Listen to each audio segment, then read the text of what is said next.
Bonjour my friends, I'm Frankie and welcome to Club Foodie Tips and Tricks. Going to bars and clubs in the 80s, I remember that big green bowl of sour mix sitting on the shelf behind the bartender. It was great to make Amaro sour, Blue Hawaii, cable car, and so on, but it wasn't anything spectacular. Let's bring that decade by making it fresh. So my friends, let's get cooking. Here we have our simple syrup, which I won't go into details because I've already showed you how to make it.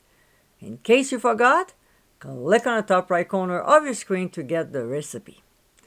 To this, we'll add freshly squeezed lemon juice as well as freshly squeezed lime juice. By the way, all of these three ingredients are equal amounts.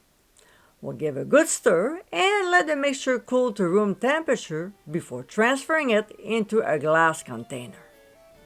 As you saw in this video, it's quick and easy to make and you got yourself fresh homemade sour mix.